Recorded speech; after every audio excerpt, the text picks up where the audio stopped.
अस्सलामुअलैकुम। Programme night addition में हम आपको खुशामदीद कहते हैं। नाजरीन, पंजाब की आबादी 12 करोड़ से ज़ायद है और यह आबादी के लिहाज से दुनिया का चौथा बड़ा सूबा है। इसकी आबादी दुनिया के 130 ममालिक की आबादी से भी ज़्यादा है। पंजाब के 36 अजला हैं और इनका दारुल खिलाफा लाहौर से फासला जो है वो 100 से 500 किलोमीटर है।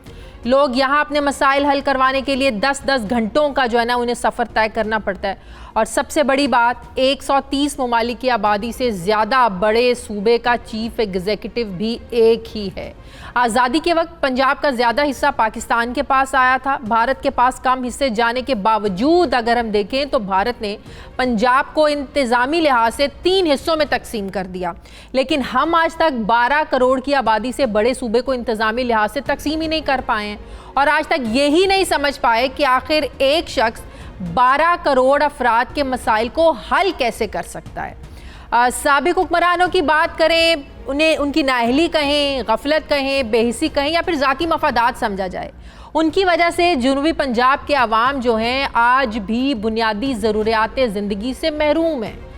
जनूबी पंजाब के अवाम को हमेशा ये शिकायत रही है कि उनके जो मसाइल हैं उनको नज़रअंदाज किया जाता है और सेंट्रल पंजाब ख़ास तौर पर लाहौर में तमाम वसाइल को इस्तेमाल किया जाता है जो जनूबी पंजाब के इस्तेहसाल के मुतरादिफ है। हर सियासी जमात की जानिब से इंतखाबात से पहले जनूबी पंजाब को सूबा बनाने के दावे तो बहुत किए जाते हैं। गुज़श्ता दौरे हुकूमत में शहबाज शरीफ साहब ने भी जनूबी पंजाब रीजनल सेक्रेटेरिएट बनाने का ऐलान किया, मगर अमली तौर पर प्रैक्टिकली कुछ नहीं हुआ। इमरान खान ने भी इलेक्शन से पहले जनूबी पंजाब को अलग सूबा बनाने का इंतखाबी नारा लगाया और इसकी बुनियाद पर जनूबी पंजाब के कई नामवर और इलेक्टेबल्स सियासतदान इलेक्शन से पहले ही उनके साथ जो है ना वो मिल गए थे। पीपल्स पार्टी की बात करें तो पीपल्स पार्टी भी ये नारा लगाकर इक़्तिदार में आई थी, लेकिन पीपल्स पार्टी भी जनूबी पंजाब को अलग सूबा नहीं बना सकी। लेकिन अब नया सूबा बनाने के लिए असम्बली में पीटीआई के पास अक्सरियत नहीं है और शायद यही वजह है कि वो अभी जनूबी पंजाब को सूबा नहीं बना सके। मगर रीजनल सेक्रेटेरिएट बनाना मुमकिन था, जिसका आज संग बुनियाद रख दिया गया है और इसे जनूबी पंजाब सूबे के क़याम की तरफ पहला कदम करार दिया जा रहा है। जनूबी पंजाब सेक्रेटेरिएट का संग बुनियाद रखने की तकरीब से खिताब करते हुए वज़ीर आला पंजाब ने मुल्तान जिम खाना बनाने की भी मंजूरी दी और कहा कि जनूबी पंजाब सेक्रेटेरिएट बनाने के लिए बहुत मेहनत करना पड़ी है। इसके अलावा इमर्सन कॉलेज को भी यूनिवर्सिटी का दर्जा देने और निश्तर हॉस्पिटल के पहले फेज़ को भी जल्द ऑपरेशन करने का भी ऐलान किया। आज पंजाब हुकूमत के इस इकदाम से अब जनूबी पंजाब के जो अवाम हैं उनको अपने काम के सिलसिले में लाहौर नहीं आना पड़ेगा। उनके जो मसाइल हैं, कहा जा रहा है मकामी सतह पर हल हो जाएंगे, लेकिन बुनियादी सवाल तो अभी भी मौजूद है कि क्या जनूबी पंजाब सेक्रेटेरिएट के क़याम से वहाँ के अवाम की जो महरूमियाँ हैं क्या वो ख़त्म हो सकेंगी या जो मसाइल हैं वो जूं के तूं बरकरार रहेंगे। मैं बात करूँगी, मुझे ज्वाइन किया है मुस्लिम लीग नून के रहनुमा सरदार अवैस लगारी साहब ने। अस्सलाम वालेकुम, बहुत बहुत शुक्रिया लगारी साहब आपका। अवैस लगारी साहब, जैसे मैंने पहले अपने इंट्रो में भी कहा कि हर जमात इक़्तिदार में आने से पहले ये नारा ज़रूर लगाती है कि हम जनूबी पंजाब को जो है ना वो सूबा बनाएंगे, महरूमियाँ दूर करेंगे। पीपल्स पार्टी 2008 में नारा लगाकर इक़्तिदार में आई, नहीं बना सकी। 2013 में नून लीग नारा लगाकर इक़्तिदार में आई, नहीं बना सकी। अब बहरहाल नारा तो पीटीआई ने भी ये लगाया था। जनूबी पंजाब महाज आपको पता है इलेक्शन से पहले उनके साथ शामिल हुआ था। बहरहाल एक सेक्रेटेरिएट बनाने की तरफ तो उन्होंने कदम उठाया है। आप समझते हैं कि मकामी सतह पर लोगों के मसाइल हल होते हैं, अब लोगों को लाहौर नहीं आना पड़ेगा? ये एक अच्छा इक़दाम है हुकूमत का। चले, शुरू तो कुछ हुआ। जी हाँ, हमें अगर इसी चीज के ऊपर इत्तेफाक करना पड़ा कि शुरू ही तो कम से कम कुछ हुआ तो फिर तो बड़ा हमें जी खुश हो जाना चाहिए। लेकिन आपने वो बीआरटी का मंसूबा देखा है? हाँ। जिसमें हर बस को आग लग रही है और अब बीआरटी का मंसूबा जी बंद हो गया है। ये जी सेक्रेटेरिएट वो बीआरटी बसों जितना भी नहीं होएगा मंसूबा। आज लिखवा लें आप मुझसे। आपको क्या फ्लॉज नजर आ रहे हैं इसमें? और ये बात तो मैं शुरू में ही आपके सामने कन्फेस करना चाहता हूं कि हमारा जो बहावलपुर और जनूबी पंजाब का सूबा बनाने का वादा था और अगर हमने उसको नहीं बना सके तो हम कसूरवार थे। नंबर 1 था कि इस आर्ग्यूमेंट को तो एक क्लोज एंड शट केस की तरह हम लोग खत्म कर देना। हाँ। हम तो कसूरवार थे। अब आए पीटीआई की तरफ, जिन्होंने इस जनूबी पंजाब के सूबे के मामले को इतना उठाया, इतना उठाया और हर एक को गद्दार जनूबी पंजाब का जी लक़ब अता फरमाया और शेरो शायरियां करवाई, और अब 2 साल के बाद 100 दिन का वादा करने वालों ने अभी तक, शाज़िया बीबी, अभी तक कोई एक कॉन्स्टिट्यूशनल अमेंडमेंट भी नहीं मूव की। मैं आपको बेसिक क्वेश्चन की तरफ लेके जा रहा हूँ। बिल्डिंग का संगे बुनियाद 2 साल में रखा, सुभान अल्लाह, क्या बात है इनकी। बिल्डिंग का संगे बुनियाद अभी रखा। सेक्रेटरीज ने ऑपरेट कैसे करना है, सेक्रेटरीज ने इस लाहौर वाले सेक्रेटरीज के साथ रिलेशनशिप क्या होगी, वो चीफ सेक्रेटरी को कौन मामला फॉरवर्ड करेगा, एसीएस को क्या लाहौर के सेक्रेटरी के जरिए चीजें जाएंगी कि यहाँ वाला सेक्रेटरी मुकम्मल खुद मुख्तार होगा मामलात को रिजॉल्व और हल करने के लिए। फिर इन्होंने क्या किया है, इन्होंने बहावलपुर और मुल्तान को बेचारे एक जनूबी पंजाब का जो मुलाजिम होगा या जो शहरी होगा उसको एक शहर के बजाय 2 शहरों में भेजेंगे।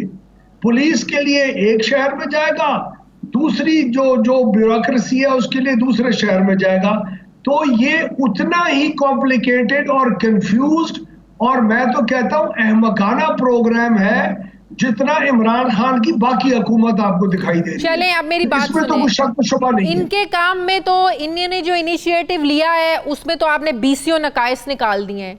आप लोग जो कर सकते थे, माना इनके पास अक्सरियत नहीं है, उसके बावजूद उन्होंने ये मूव की। आप लोगों के पास तो अक्सरियत भी थी, आप लोग कर भी सकते थे, आप लोगों ने वादा भी किया था, आप लोग क्यों नहीं कर सके? चले, अगर आप लोग भी चाहते हैं ना कि ये काम होना चाहिए, वादा आप लोगों ने किया था, आप इनका साथ दे दें। सवालात को प्रिज्यूम करके और इनको अज्यूम करके पहले भी हाथ उठाए बैठा हूं। हम तो माफी मांगते हैं अगर हमसे ये नहीं चीज हो सकी थी। नंबर 1 चले इनके साथ, चले इनका साथ दे दें। इनके पास 2/3 अक्सरियत नहीं है ना, आप लोग इनके साथ मिल जाएं। मेरी बात प्लीज 1 सेकंड अगर आप इजाजत दें जी। इनके पास अक्सरियत है, इनके पास 2/3 अक्सरियत हमने ऑफर कर चुके हैं। इनको हम ऑफर कर चुके हुए हैं कि इसके लिए सिर्फ बहावलपुर की डिवीजन की आवाम से पूछ लें, क्या आप जनूबी पंजाब सूबे का हिस्सा बनना चाहते हैं या खुद रहना चाहते हैं या लाहौर के साथ रहना चाहते हैं। पूछ लेना, एक दिन में फैसला आवाम करके बता देगी। जो वो फैसला करेगी उसमें उसके लिए नून लीग का वोट हाजिर है। तो ये आप अपने दौरे हुकूमत में भी तो करवा सकते थे, जो आप लोग नहीं करवा पाए। खैर, बहुत बहुत शुक्रिया। मुस्लिम लीग नून के रहनुमा सर अवैस लगारी साहब मेरे साथ हैं। नाज़रीन, मुझे प्रोग्राम में एक ब्रेक लेनी है, वापस आते हैं एक छोटे से वक्फे के बाद।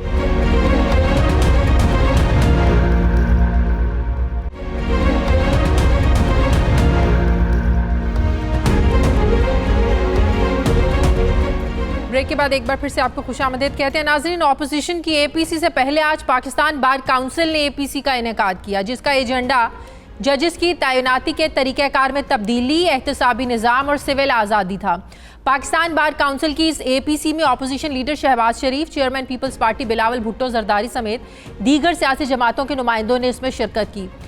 इस एपीसी के अख्ताम पर एक एलामिया जारी किया गया, जिसमें यह मुतालबा किया गया कि जजेस की तकर्री के मौजूदा तरीक़ाकार पर नज़रसानी की जाए और 19वीं आईनी तरमीम को ख़त्म किया जाए, एहतसाब का नया कानून बनाया जाए और मुकदमे में सज़ा से पहले जो गिरफ्तारियां हैं, ये जो तरीक़ाकार है, इसको ख़त्म किया जाए। एपीसी से खिताब करते हुए vice chairman Pakistan bar council Abid साकी का कहना था कि जजेस की तैनाती का इख्तियार सिर्फ पार्लियामेंट के पास होना चाहिए। आपको ये भी हम बताएं कि पाकिस्तान में जजेस की तैनाती का मामला काफ़ी अरसे से मुतनाज़ चला आ रहा है। आईन पाकिस्तान के तहत सुप्रीम कोर्ट के चीफ जस्टिस का तकर्रुर सदर करता है, जबकि दीगर जजेस का तकर्रुर सदर मुमलिकत चीफ जस्टिस के मशवरे से करता है, क्योंकि चीफ जस्टिस जुडिशल कमीशन का सरबराह होता है।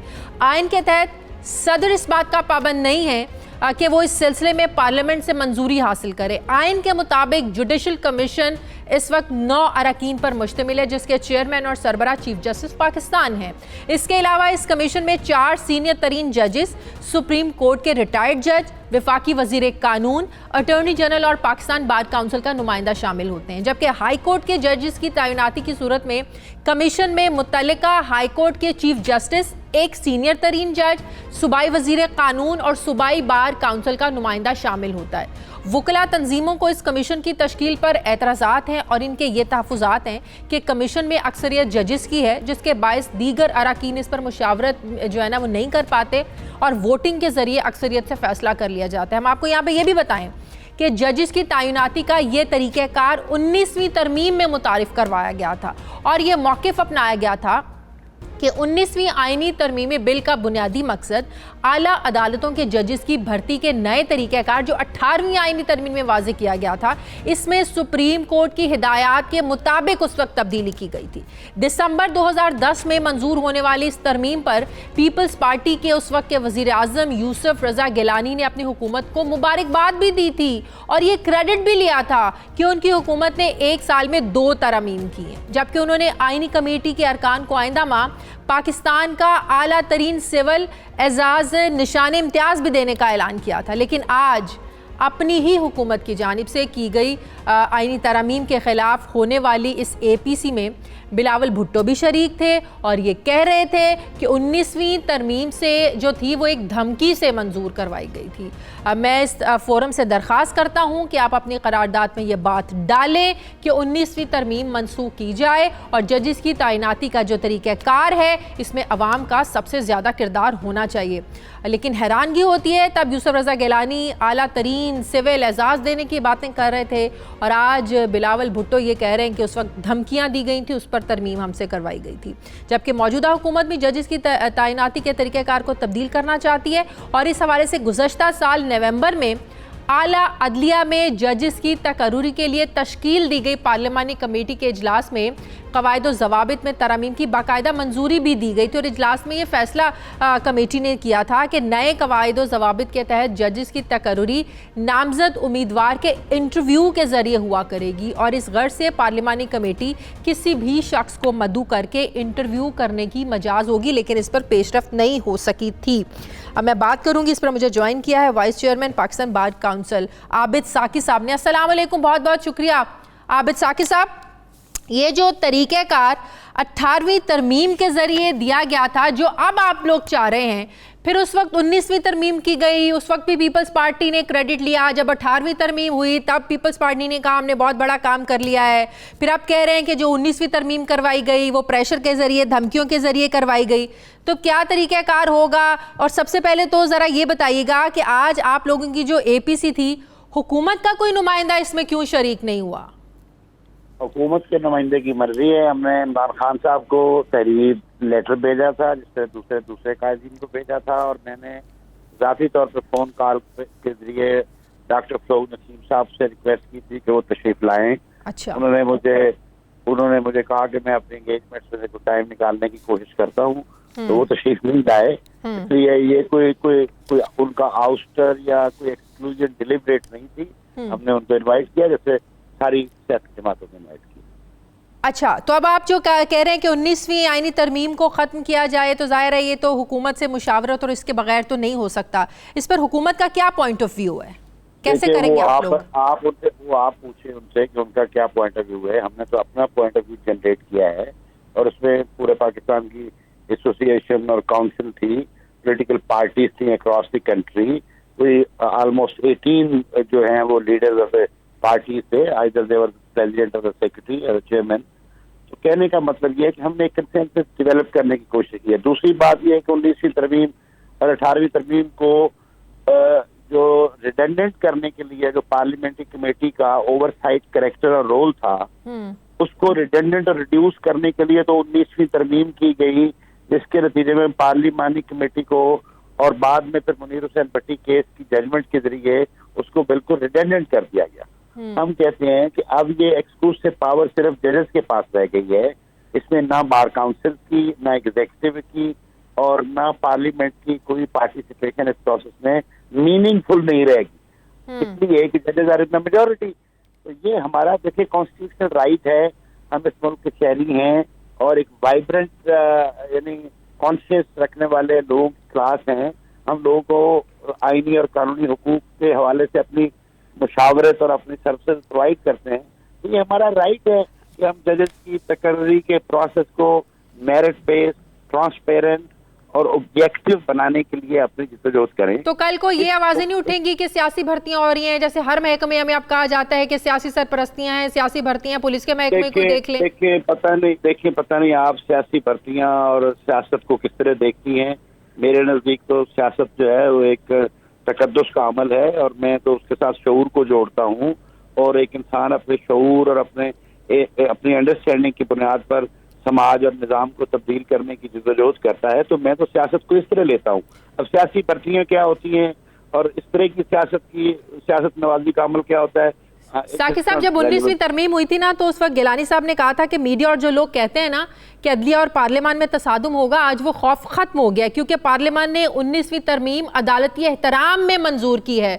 तो अब वो अदालती एहतराम और फिर वो जो कहा जा रहा था कि अदलिया और पार्लियामान में तसादुम होगा, तो अब ऐसे कोई खदशात नहीं होंगे साकिब साहब? अब देखिए एक तो ये है कि अब गिलानी साहब की बार बार कोर्ट मुझे लगता है कि फ्रोजन इन टाइम माइंडसेट को रिप्रेजेंट कर रही है कि आप आज से 10 साल माजी में कहीं फंसे हुए होके, तो इस अहद की जो नई जदलियात हैं और जो नए तकाजे हैं दस्तूरी जदोजहद के, उसमें आईनी मामलात को यानी मौसर अंदाज में प्रो पीपल करने की जिद्दोजहद करना जो है, यही तो हम बात कर रहे हैं कि जो बात आज आप लोग कर रहे हैं वो 18वीं तरमीम में किया तो गया था, फिर बाद में जो हमें समझाया गया कि क्यों 19वीं तरमीम की गई है, फिर कहा जा रहा है कि 19वीं तरमीम को खत्म किया जाए। यही तो पूछना चाह रहे हैं कि जो आप लोग मुतालबा आज कर रहे हैं, ये तो 18वीं तरमीम में ऑलरेडी किया गया था सब कुछ। इसमें देखिए आप मुनीर भट्टी केस जो है वो आप नजरअंदाज फरमा रही हैं, वो एक बहुत उसकी सिग्निफिकेंस है जिसकी वजह से पार्लियामेंट्री कमेटी का कैरेक्टर फर्दर उसका रोल जो है रिड्यूस किया गया। दूसरी बात ये है कि ये जो आप कह रही हैं कि तसादुम की कैफियत होगी, और मैं नहीं कह रही, उस टाइम गिलानी साहब ने कहा था। हाँ, तो आप उनसे पूछे ना, ये गिलानी साहब के मुतालिक सवाल है, मैं इसका क्या जवाब। बहुत बहुत शुक्रिया आपका, बहुत शुक्रिया। Vice chairman Pakistan bar council Abid Saqib साहब मेरे साथ हैं। नाज़रीन, प्रोग्राम में एक ब्रेक लेनी, वापस आते हैं छोटे से वक्फे के बाद।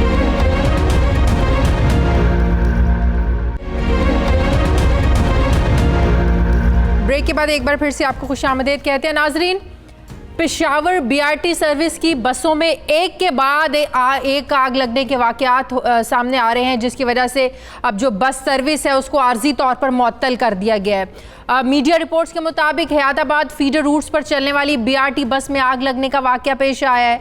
कंपनी ट्रांस पेशावर ने अपने इब्तदाई बयान में आग को एक चिंगारी करार दिया, जिसे फौरी तौर पर बुझा दिया गया, जिसके बाद कंपनी की जानिब से फौरी तौर पर फिर एक और बयान जारी किया गया, जिसमें इस बेड़े की जांच के लिए बस सर्विस को कहा गया कि हम इसको आर्जी तौर पर मुअत्तल करने जा रहे हैं। कंपनी बयान के मुताबिक बस बनाने वालों की टीम गाड़ियों का तफसीली से अब मुआयना करेगी। हम जानते हैं सब कि गुज़श्ता एक महीने के दौरान पेशावर बस सर्विस में आग लगने का ये तीसरा वाक़या है, जबकि 2 बसें ख़राब हुई हैं, यानी मजमूई तौर पर 5 जो बसें हैं इस वक्त आतिशज़दगी और टेक्निकल ख़राबी की वजह से मुतासर हो चुकी हैं। खैबर पख्तूनख्वा की आवाम के 70 अरब रुपए खर्च करने के बावजूद भी हुकूमत बसों की काबिल इत्मीनान इंस्पेक्शन नहीं कर सकी। क्या जल्दी में इसको इनाग्रेट किया गया, जल्दी में इस मंसूबे को मतलब कि इसको इफ्तिताह कर दिया गया काम मुकम्मल हुए बगैर? अब नाकदीन के नज़दीक बीआरटी बसों में आग लगने और टेक्निकल ख़राबी पैदा होने की वजह से जो वाक़यात सामने आ रहे हैं, उससे इस मंसूबे की शफाफियत पर सवालात उठाए जा रहे हैं। अब सवाल ये है कि क्या तब्दीली सरकार का बीआरटी 3rd जनरेशन मंसूबा नाकाम हो गया है? क्या वजह है कि एक के बाद एक बस में जो है ना वो आग लगने की वाक़यात पेश आ रहे हैं? कौन ज़िम्मेदार है? क्यों बसों की इंस्पेक्शन पहले नहीं की गई? सवाल तो ये भी आम है कि क्या किसी मुनज़्ज़म साजिश के तहत इस मंसूबे को नाकाम बनाया जा रहा है? ये भी थेरी चल रही है। मैं बात करूंगी, मुझे ज्वाइन किया है तर्जुमान ट्रांस पेशावर, तर्जुमान बीआरटी मोहम्मद उमैर खान साहब ने। अस्सलाम वालेकुम, बहुत बहुत शुक्रिया उमैर खान साहब आपका। उमैर खान साहब, बड़ी हैरानगी होती है, एक नया मंसूबा जब गाड़ी घर पे कोई नई गाड़ी लेके आएँ तो गाड़ी 1 हफ्ते के अंदर ख़राब, टेक्निकल उसमें मसाइल शुरू हो जाए, तो ज़ाहिर है हम तो यही कंपनी को कहेंगे ना कि कंपनी ने 2 नंबर चीज़ दे दी है, हमारे साथ फ्रॉड हो गया, हमारे साथ धोखा हो गया। तो यही सवालात अब ज़ेहन में उठ रहे हैं कि इनाग्रेट कर लिया हुकूमत ने इस मंसूबे को, शुरू कर दिया आप लोगों ने सर्विस। नई बसें में अगर ये नई बसें थी तो कैसे एक के बाद दूसरी, फिर किसी में टेक्निकल प्रॉब्लम हो रहे हैं, आग लग रही है? क्या वजह इन बसों में ख़राबी की? जी बिस्मिल्लाह रहमान रहीम, बहुत शुक्रिया आपका। सबसे पहले मैं आपको बताऊं, जो आपने बात की कि जी हम घर पे नई गाड़ी लाते हैं तो अगर वो ख़राब हो जाए तो हम कहते हैं जी कंपनी ने की गलती है, 2 नंबर चीज़ दे दी है। तो अगर ये BRT बसेस में कोई खराबी आई है तो अगर तो ये 2 नंबर बसेस होती तो कंपनी खुद आके इसको यहाँ पे माहिरीन न देख रहे होते, फर्स्टली। सेकेंडली मैं आपको बताऊं, in the best interest of public, और जो भी इमरान खान साहब वज़ीर-ए-आज़म पाकिस्तान साहब ने इनॉग्रेशन पे कहा, मैं उसकी बिल्कुल तायद करता हूँ, बिल्कुल एंडोर्स करता हूँ। ये 3rd जनरेशन बसेस हैं और फीडर रूट्स के साथ हैं, और जो इसमें टेक्निकल फॉल्ट्स या जिसमें आग लगने का वाकया हुआ, ये एक अनफॉर्चुनेट है। और बदकिस्मती से इस वाकये की मुकम्मल और शफाफ अंदाज में तहकीकात भी की जा रही हैं। और मैं आपको बताऊँ कि जो बस बनाने वाली कंपनी के माहिरीन हैं वो पेशावर पहुँच चुके हुए हैं। उनकी इजाफी जो माहिरीन की तादाद वो भी आ चुकी हुई है, और वो इस चीज़ को थोड़ा सा रैपिड कर रहे हैं, थोड़ा सा तेज करें तहकीकात को, ताकि ज़्यादा से जल्द रूट कॉज को आइडेंटिफाई करके उसको रेक्टिफाई कर लिया जाए और बस सर्विस को रिज्यूम कर दिया जाए। लेकिन सवाल यह है, जब बसें खरीदी गई, चलाने से पहले इंस्पेक्शन का काम नहीं किया गया, उन बसों की इंस्पेक्शन नहीं की गई थी क्या? टेक्निकली उन्हें प्रूव नहीं किया गया था जो बसों में इस तरह की खराबियां सामने आ रही हैं? क्या पहले टेक्निकल चीज़ें नहीं देखी गई थी? जी बिल्कुल, मैं आपको बताऊं कि जब भी कोई ऐसा प्रोजेक्ट लॉन्च होता है तो हमेशा उससे पहले उसकी पायलट टेस्टिंग होती है। तो इसकी भी बिल्कुल पायलट टेस्टिंग हुई है, रोड टेस्टिंग हुई है, लोड टेस्टिंग हुई है। अब ये एक अनफॉर्चुनेट और अनफॉरसीन इंसिडेंट है। अब जब अनफॉर्चुनेट और एक अनफॉरसीन इंसिडेंट आ जाता है तो उसकी मुकम्मल तहकीकात की जाती है, और in the best interest of public क्यों है? ताकि हमारे लिए जो लोगों की सेफ्टी है वो फर्स्ट प्रायोरिटी है। हम कोई ऐसा रिस्क नहीं लेना चाहते जिससे कोई, अल्लाह माफ करे, कल को कोई नाखुशगवार वाकया पेश आ सके। तो इसी वजह से आर्जी तौर पर बस बनाने वाली कंपनी की सिफारिश पर और लोगों की सेफ्टी को मलहूज़े खातिर रखते हुए इसको आर्जी तौर पर मुअत्तल किया, जो उसको बहुत जल्द बहाल भी कर दिया जाएगा। लेकिन after the proper inspection, circle में कितनी बसेज है? 5 तो खराब हो गई ना जी। 2 में आग लगी थी। हाँ। और जो 2 टेक्निकली आपने बकौल आपके जो 2 टेक्निकली जिनको इशू आया था उसको रिजॉल्व कर लिया गया था फिलफौर, और वापस रूट पर बहाल कर दी गई। बकौल मेरे नहीं, ये तो आपको भी पता है ना, सिर्फ मैं नहीं कह रही, ये तो आपको भी पता है टेक्निकल प्रॉब्लम है। मैं आपको बता रहा हूँ, ये जो कल वाला वाकया था हयाताबाद वाला, ये आजमाइशी बस थी, इसमें कोई मुसाफिर सवार नहीं था। हाँ। फर्स्टली, और ये एक आजमाइशी बस थी, और जो 2 बसों में आग लगी थी हयाताबाद और गुलबहार में, तो उसको प्रॉपरली इंस्पेक्ट भी किया जा रहा है। उसको फर्दर रिस्क लेने से पहले इन्होंने आर्जी तौर पर बस बनाने वाली कंपनी ने खुद कहा है, और उनकी टीम खुद पाकिस्तान भी हंगामी सूरत हाल के पेश नजर वो भी पहुंच चुके हैं और वो भी इसको इंस्पेक्ट करें। अभी भी मैं वर्कशॉप से ही आ रहा हूं, तो वो अभी भी लगे हुए और रात दिन इसको एक कर रहे हैं, ताकि जो रूट कॉज उसको आइडेंटिफाई करके उसको रेक्टिफाई कर लिया जाए। आपको नहीं लगता कि इससे मनफी असरात पड़ेंगे, नेगेटिव इम्पैक्ट आएगा आप लोगों का? हुकूमत का एक इतना, अब 70 अरब की लागत का ये मंसूबा है, अब लोगों में कहीं ना कहीं तो फियर बैठ जाएगा ना कि बसों में आग लग जाती है, टेक्निकल खराबी हो जाती है। तो आपको लगता है कि सर्विस मुतासिर होगी इससे? जी मैं आपको बताऊं, ये कोई माइक्रो प्रोजेक्ट तो था नहीं, ये मैक्रो लेवल का प्रोजेक्ट है in the best interest of provincial capital के सिटीजन्स के लिए। और जहां तक रही बात मुतासर होने की, तो हमारी जो सबसे बड़ी रिजर्वेशन है, या हमें जो सबसे बड़ा जो आप समझ लें कि ऑब्जर्वेशन है, कि हम जल्द से जल्द इसको बहाल करना चाहते हैं कि जगह लोग कम से कम मुतासर हों इससे। और बिल्कुल जी, इस पर हम पूरा कॉन्फिडेंस लोगों का बहाल करेंगे और मुकम्मल चेक करने के बाद इसको रिज्यूम करेंगे, ताकि मुस्तकबिल में किसी किस्म का कोई ऐसा नाखुशगवार वाकया पेश ना आए। बहुत शुक्रिया। तर्जुमान ट्रांस पेशावर मोहर खान साहब मेरे साथ है। मुझे प्रोग्राम में नाज़रीन एक ब्रेक लेनी है, वापस आते हैं छोटे से वक्फे के बाद।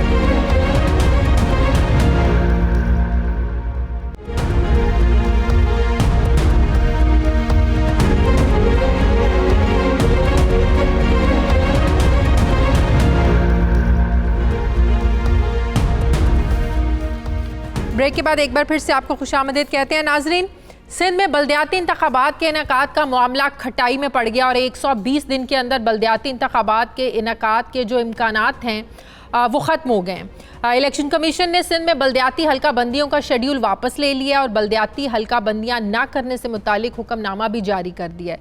पीपल्स पार्टी के रहनुमा निसार खोड़ो और ताज हैदर की जानिब से सिंध में बल्दियाती हल्का बंदियाँ रुकवाने के लिए इलेक्शन कमीशन में भी दरख्वास्त दी थी, जबकि सिंध हुकूमत ने भी मरदमशुमारी के हतमी नताइज के इजरा से पहले हल्का बंदियों पर एतराज़ किया था।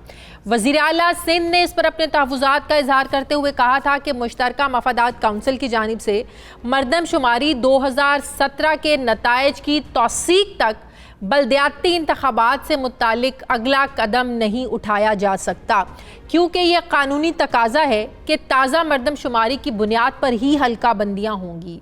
वज़ीर आला सिंध के मुताबिक इस वक्त मंजूर शुदा मरदमशुमारी 1998 की है और इस वक्त उसकी बुनियाद पर इंतखाबात हो नहीं सकते, जबकि 2018 के इंतखाबात में 2017 की मरदमशुमारी के नताइज एक मरतबा इस्तेमाल करने की इजाज़त दी गई थी।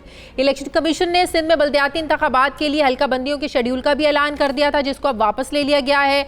और जब तक मुश्तरका मफादात काउंसिल की जानिब से कौमी मरदमशुमारी के नताइज मंजूर नहीं कर लिए जाते, उस वक्त तक सिंध में बल्दियाती हल्का बंदियां नहीं हो सकेंगी, जबकि कानून के मुताबिक हल्का बंदियां मुकम्मल होने के 120 रोज़ के अंदर इंतखाबात करवाना होंगे। हम आपको यहाँ पे ये भी बताएं कि सिंध में गुज़श्ता महीने की 30 तारीख को बल्दियाती काउंसिल की 4 साला मुद्दत ख़त्म हो चुकी है और बल्दियाती हुकूमतों के तमाम मुंतखब ओहदे जो हैं उनको तहलील कर दिया गया है। अब सिंध में बल्दियाती इंतखाबात जो हैं ये तवालत का शिकार हो गए हैं। इसका सियासी तौर पर फ़ायदा किसी सियासी जमात को ज़्यादा होगा, किसी को कम होगा, लेकिन ज़मीनी हक़ाइक़ ये हैं कि कराची के मसाइल को हल करने के लिए सिंध की तमाम अपोजिशन जमातों की जानिब से मजबूत मकामी हुकूमत के क़याम का मुतालबा किया जाता रहा है। कराची में हालिया तूफ़ानी बारिशों के बाद वफाक और सिंध हुकूमत के इश्तराक से 1100 अरब के तारीखी पैकेज का ऐलान किया गया, जिसमें कराची के सीवरेज, सॉलिड वेस्ट मैनेजमेंट, नालों की सफाई, सड़कों की तामीर, ट्रांसपोर्ट सिस्टम की बहाली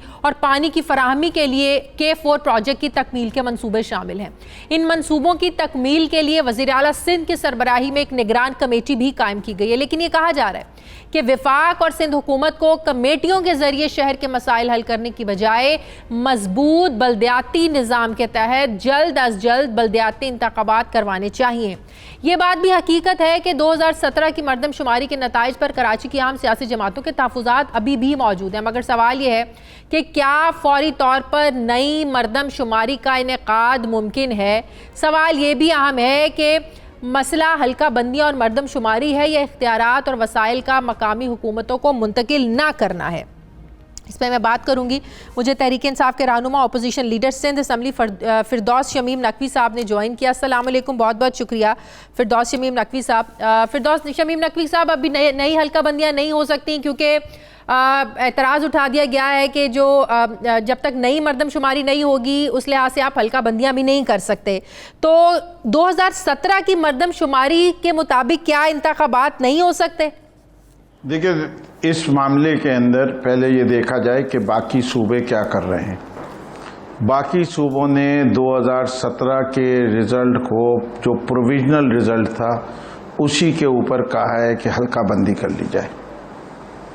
सूबा पंजाब ने भी और सूबा केपी में जिस तरह नेशनल असेंबली में करारदाद आई थी कि एमपी और एमएनए की सीटों की डिलिमिटेशन के लिए, वैसे ही करारदाद सूबाई असेंबलियों में आ गई बल्दियाती निज़ाम के लिए। हुकूमत सिंध का मसले में पेचीदगियाँ हैं, लेकिन मैं ये समझता हूँ कि पाकिस्तान तहरीक इंसाफ का एक असूली मौक़िफ़ है कि हमें मरदमशुमारी का चेक भी चाहिए, लेकिन हम इस चेक को बहाना नहीं बनने देना चाहते कि मेरा सवाल 2017 की मरदमशुमारी से काम चल सकता है। हमारा मौक़िफ़ ये है कि प्लानिंग पर्पसेस के लिए 2.5 करोड़ की आबादी को बुनियाद रखा जाए कि जो भी प्लान बने वो 2.5 करोड़ की आबादी के लिहाज से बने। हाँ। और जहाँ तक बल्दियाती इंतखाबात का ताल्लुक है तो वो होने चाहिए और प्रोविजनल रिजल्ट्स पे होने चाहिए। बहुत बहुत शुक्रिया। अपोजिशन लीडर सिंध असम्बली फिरदौस शमीम नकवी साहब मेरे साथ थे। नाज़रीन, आगे बढ़ते हैं। नाज़रीन, पाकिस्तान इस वक्त तवानाई बहरान का शिकार है। वज़ीर आज़म इमरान खान ये भी कह चुके हैं कि इस साल सर्दियों में शदीद गैस बहरान का सामना करना पड़ सकता है। पाकिस्तान को गैस बहरान से निकालने के लिए अहम तरीन नॉर्थ साउथ गैस पाइपलाइन मंसूबे में हैरान कुन बड़ी एक पेशरफ्त सामने आई है। ज़राए का ये दावा है कि पेट्रोलियम डिवीज़न की जानिब से रूस के साथ बैनुल हुकूमती बुनियादों पर 1100 किलोमीटर गैस पाइपलाइन की तामीर करने के लिए 2 अरब 70 करोड़ डॉलर का तखमीना लगा लिया गया है। ये भी इंकशाफ हुआ है कि गैस पाइपलाइन मंसूबे की भारी लागत का तखमीना लगाने की वजह से गैर मुतल्लिका तजुर्बे की हामिल कई कंपनियां जो हैं वो एक्टिव हो चुकी हैं, जबकि पेट्रोलियम डिवीज़न के आला हुकाम भी इस गैस पाइपलाइन की तामीर का प्रोजेक्ट भारी कीमत पर अवार्ड करने के लिए जो है बड़े बेचैन नज़र आ रहे हैं। जराये के मुताबिक सुई नॉर्दर्न गैस कंपनी ने इस पाइपलाइन की तामीर के लिए हतमी लागत का तयन करके वर्किंग पेपर तैयार कर लिया है, जिससे पेट्रोलियम डिवीजन और गैर मुतल्लिका तजुर्बे की हामिल कंपनियों को सुबकी का सामना करना पड़ा है। सुई नॉर्दर्न गैस कंपनी पहले ही कराची से लाहौर तक इस सलाहियत की पाइपलाइन तामीर कर चुकी है।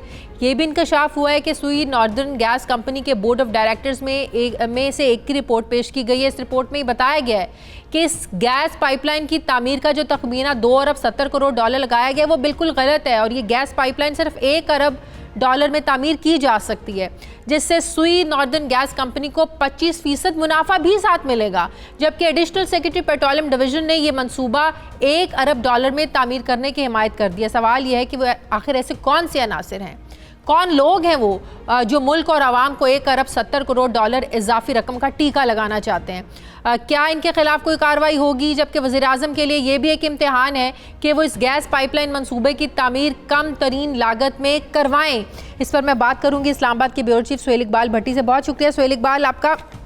सुहेल, सबसे ही बताइएगा, इतना बड़ा फर्क जब हो सकता है 1 अरब 70 करोड़ डॉलर में ये सब कुछ, तो ये ज्यादा तखमीना लगा के क्यों बताया जा रहा है? क्यों कौन लोग हैं जो इसकी प्राइस को ज्यादा बढ़ा चढ़ाकर पेश कर रहे हैं? शाजिया, पाकिस्तान तहरीक इंसाफ के दौर हुकूमत में एक ये बहुत परेशान कुन ये मनसूबा बन चुका है, चूँकि हमने बहुत से प्रोग्राम्स किए कि किस तरीके के साथ मुल्क की गैस की राह में रुकावटें खड़ी की गई। यहाँ पर गैस की अब शदीद किल्लत है और मुल्क की ज़रूरत को पूरी करने के लिए अब नागुज़ीर है कि हम कराची से लाहौर तक 1100 किलोमीटर की एक पाइपलाइन तामीर करें, 42 इंच जिसका डाया होगा और उसके साथ उसकी कैपेसिटी 1.2 बिलियन क्यूबिक फीट यौमिया की सलाहियत होगी।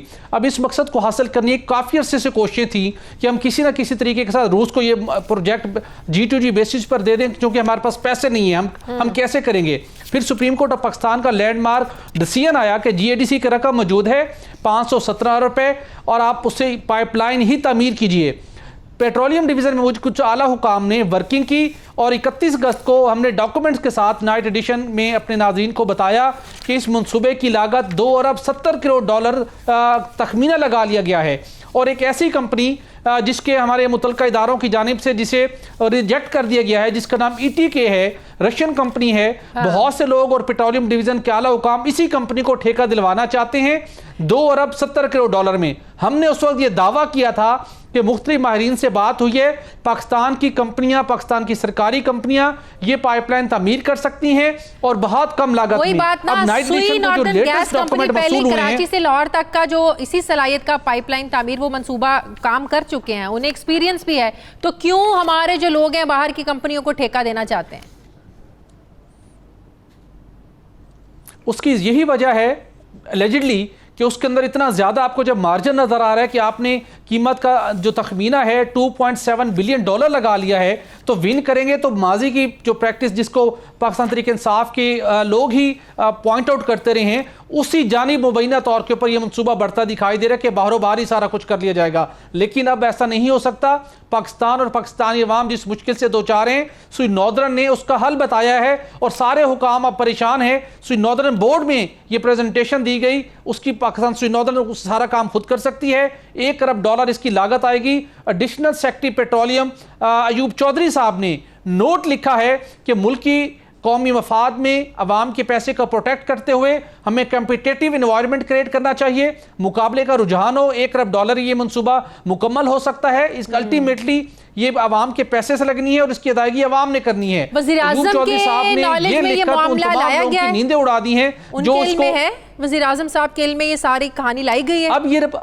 अब ये मामला जाना है प्राइम मिनिस्टर ऑफ पाकिस्तान के इल्म में। जी बिल्कुल, प्राइम मिनिस्टर ऑफ पाकिस्तान के पास अभी जाना है हतमी फैसले के लिए। वज़ीर-ए-आज़म इमरान खान साहब का कड़ा इम्तिहान है कि बिलखुसूस जब एडिशनल सेक्रेटरी पेट्रोलियम डिवीज़न जो पॉलिसी विंग के एडिशनल सेक्रेटरी हैं, जो सुई नॉर्दर्न के बोर्ड ऑफ डायरेक्टर में भी शामिल हैं, अब इतलात ये आ रही है कि उनको तब्दील करने की कोशिश की जा रही है सुई नॉर्दर्न के बोर्ड से, जिन्होंने कौमी मफाद के अंदर इतना बड़ा कदम उठाया, इतनी बड़ी वर्किंग की और सुई नॉर्दर्न को 25% मुनाफा मिलेगा, सुई नॉर्दर्न माली तौर पर मुस्तहकम हो जाएगी उनको और पाकिस्तानी कंपनियों को हम इंकरेज करने के बजाय डिस्करेज करने की कोशिश कर रहे हैं। पेट्रोलियम डिवीजन के 3 लोग हैं जो गैर मुल्की कंपनियों को महंगे दाम के ऊपर ये ठेका देने की कोशिश कर रहे हैं। हतमी फैसला इमरान खान साहब ने करना है और हम उम्मीद रखते हैं कि मुल्क को कौम के बेहतरीन मफाद में वो फैसला करेंगे जिससे पाकिस्तान को भी फायदा हो, पाकिस्तान की सरकारी कंपनियों, निजी कंपनियों, उनको फायदा हो, और वो काम जो हम खुद कर सकते हैं हमें अपनी सलाहियत को मनवाते हुए वो काम खुद करना चाहिए। बहुत बहुत शुक्रिया। इस्लामाबाद के ब्यूरो चीफ सुहेल इकबाल भट्टी हमारे साथ हैं। नाज़रीन, हमारे आज के प्रोग्राम का एडिटोरियल।